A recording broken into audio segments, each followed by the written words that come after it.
Malik Bell never forgot the smell of that house. Clean linen and cold judgment. The kind of home where money whispered from the crown molding, and the hardwood floors creaked like they had never known poverty. It was not just a house, it was a fortress he did not belong in. He stood on the steps with a fresh pair of sneakers polished to look like Oxfords, and a thrifted blazer pressed until it could pass for tailor. The bouquet in his hand was real. Lilies, Amira's favorite. She loved them, almost as much as she loved reminding him, "It is just my mum. Just survive tonight." That was before the door opened. Kendra Holloway was tall, statuesque, and wore a look that had reduced grown men to stutters. Her pearl earrings matched her attitude, elegant and sharp. She opened the door and looked Malik up and down with the indifference of a hotel concierge dealing with a guest who could not afford the room. "Yes?"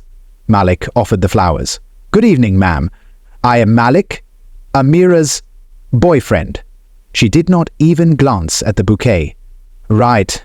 She stepped outside and pulled the door closed behind her, like he might track dirt in just by breathing near it. There was a pause, properly. "Malik, my daughter has always been too idealistic. She thinks dating someone from the other side makes her more grounded." "The other side? You know exactly what I mean." He did, but he wanted her to say it. "I have worked too hard to raise my daughter in a world where she does not have to worry about survival. I have spent years keeping her away from the very thing you represent, and what is that? Struggle, mediocrity, wasted potential." Malik's grip tightened slightly on the bouquet. "I am building something. I work hard. I am not asking her to carry me." "Oh, please." Her voice rose just enough to make the porch light flicker above them. "You are a boy with a half-finished app and a full-time fantasy. She will be a lawyer, Malik. You will be whatever you are. You two are not equals." The words hit harder than any slap. Malik was not angry, not then, just empty, as if he had walked into a room expecting music and found silence. He nodded slowly, respectfully, and placed the bouquet on the porch railing. That night, Amira called in tears, apologizing between breaths. "She does not speak for me. She never has." But Malik had heard enough. "I cannot keep walking into a house that slams its door in my face. I love you, but I love myself too." What followed were 5 years of grind.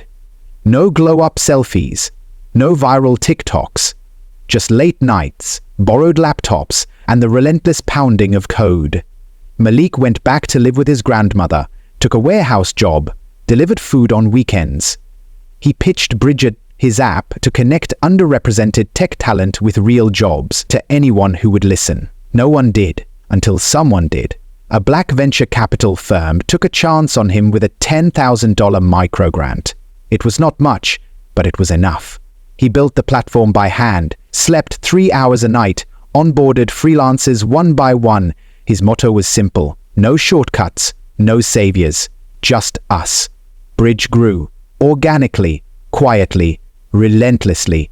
By year 3, it had paid out over $2 million to black and brown freelancers. By year 5, it was valued at $40 million and had contracts with 3 city governments, 8 non-profits, and a Fortune 500 company that wanted to license the back-end tech. Malik did not take vacations, he took meetings. He did not post about success, he built it, but he never forgot that porch. It was a gray Thursday in February when Malik pulled into the gated community of Wilmette in a matte-slashed Tesla Model S. His hair was cropped, his beard was tight, his eyes focused. In the passenger seat sat a leather folder embossed with Bridge Foundation Grant Finalists. One of the finalists? Holloway and Partners Real Estate Group, a mid-size family-run brokerage seeking digital transformation and community grants to expand outreach. They did not know who reviewed the finalists.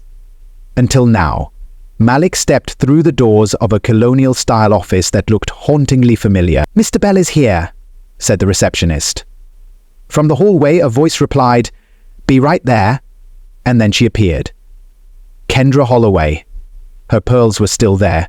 So was the pride in her posture, but when her eyes met Malik's, everything stopped. He smiled politely. "Good morning, Mrs. Holloway. Let us try this again." Kendra Holloway had not forgotten Malik Bell. She remembered everything. The way he stood on her porch years ago, wearing that poor man's blazer and holding grocery store flowers like he actually believed he could be part of their world. Back then, she saw him as a detour, a temporary distraction on her daughter's polished Ivy League path, someone to outgrow, someone to leave behind. But now the boy was back, only this time he was not standing outside her door. He was sitting at the head of the boardroom table. The meeting room at Holloway & Partners was not used to this much tension. Kendra sat across from Malik, her assistant to the left, and her silent business partner, Daryl, to the right. The air was thick with everything unspoken. Malik had arrived 15 minutes early, as always. He wore a charcoal suit, a crisp white shirt, and a red bow tie. His posture calm, his voice composed. Kendra, for the first time in her adult life, felt unprepared. "Mr. Bell, thank you for coming." He nodded. "Of course. Always happy to support community outreach initiatives." She flinched at the tone, warm, professional, and distant. "We did not realize Bridge would be reviewing our grant application directly." "No one ever expects it," Malik replied, "but it is good, keeps the process honest." Daryl chuckled nervously. Kendra did not. They began the presentation, a generic slideshow on growth strategy and diversity promises. When it ended, Malik said, "It is a solid application, but some of the language on your equity commitments feels templated." Kendra blinked. "I assure you, our firm values diversity." Malik leaned forward. "Do you remember what you said to me the first time we met?" Kendra stiffened. "I am not here to embarrass you, but I do believe in accountability, especially from institutions that claim to serve underserved communities." "It was 6 years ago." Malik continued. "You told me I was not good enough, that I was a project, that I was not a man." Daryl looked confused. Kendra looked down. Malik added, "You said I did not belong in your world, but now here you are, applying for funds to survive in mine." The silence was heavy. Then Kendra did something unexpected. She nodded. "I remember, and I was wrong." Malik studied her. Kendra Holloway did not apologize, not to staff, not to clients, not even to God. But the man across from her was no longer the boy she dismissed. He had earned her respect, not by asking for it, but by building something too big to ignore. "I was protecting my daughter," she said. "But I confused success with status, and you have proven you are more than I gave you credit for." Malik replied, "I did not need credit. I needed opportunity." That one line felt like a blade wrapped in silk. Then he stood up.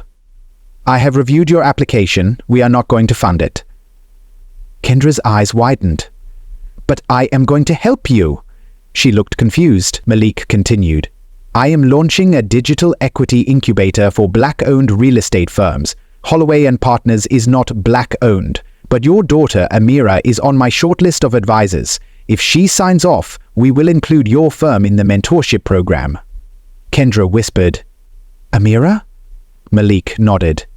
"She graduates this summer, top of her class. I reached out before this meeting. She agreed to help." That evening, Malik parked outside a familiar house in Evanston, Amira's childhood home. But he did not walk to the porch. He stayed in the car, just watching. The lights were on.